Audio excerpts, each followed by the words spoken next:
Yeah, so basically, Aleister Crowley was convinced that he was able to make himself invisible, and he was trying to bestow that power upon his little magical heir, Raoul Loveday. This was during one of his infamous ceremonies at his abbey in Sicily. But during the experiment, they both got really sick. Aleister survived, he was fine.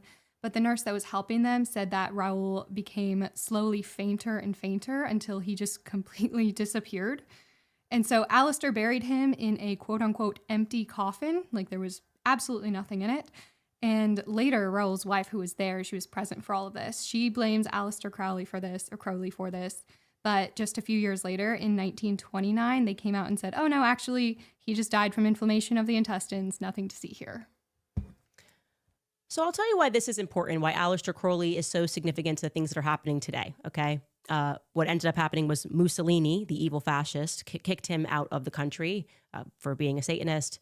Fortunately for Aleister Crowley, this didn't actually matter because he was friends with the elites all over the world, including, and this is just a historical fact, a woman by the name of Pauline Robinson, who would eventually, after spending time with her friend Aleister Crowley, 8.5 months later, she gives birth to Barbara Bush, okay?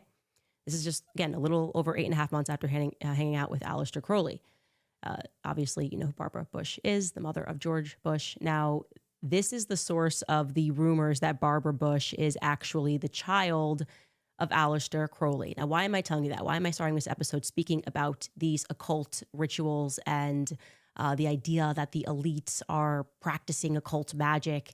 It's because it's important that as we begin to connect dots throughout this series, that you fully digest, as I told you yesterday, that Operation Paperclip was not about rescuing brilliant Jewish scientists who were being persecuted from Germany.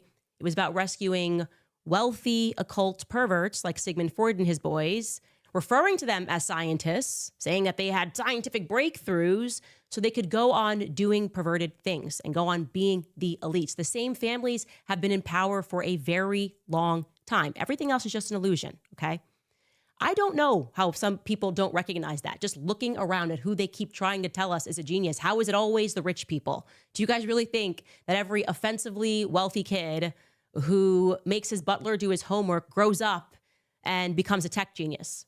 That's just the story that we keep being told. Jack Parsons, unbelievably wealthy kid who created the Jet Propulsion Laboratory. That's the precursor to NASA's Apollo program. Oh, he was such a genius. He was trying to literally summon demons. He was Aleister Crowley's protege. He was doing the exact same thing that Aleister Crowley was doing, throwing elite sex parties, saying, we're going to create a moon child, everyone, sex, drugs. Look, Elon Musk seems like a nice guy, but do I believe he's running 17 trillionaire dollar companies at the same time while also having 49 baby mamas? No, I don't. I don't accept that. Bill Gates, that one bothers me the most. Oh my God, shocker. He's in the Epstein files. Look at him, people. Look at him. Look at his face. Of course he's in the Epstein files. You really think this guy is just such a genius? He went from computers to pharmaceuticals to poisoning African kids. He's just so genius. Yeah, I'm troubled the most by people who ever bought that man was smart. Poor and middle class people know we can never go on to become geniuses. It doesn't work like that. Now, I want everyone to just wake up from this occult spell of thinking that these people are smarter than you. They are not. Natural geniuses, which do exist, like Charlie Kirk, you have to either play ball with the elites, meaning hand over whatever it is that you have built to fulfill our ends. Let us be in control of the message. What you're doing is big. We want in. Or if you say no, you wind up dead. That's how the world works. And the military is responsible for keeping particular families in power. It's pretty much eugenics at the top and social engineering at the bottom. And we have proven over and over again as a society that we are subject to psychology. Our minds are malleable.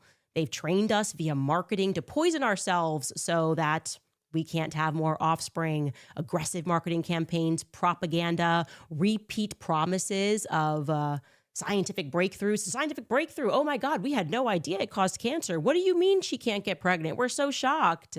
This is what the military does best, okay? Psychological operations. You've seen it in this entire lead up to Erica Kirk.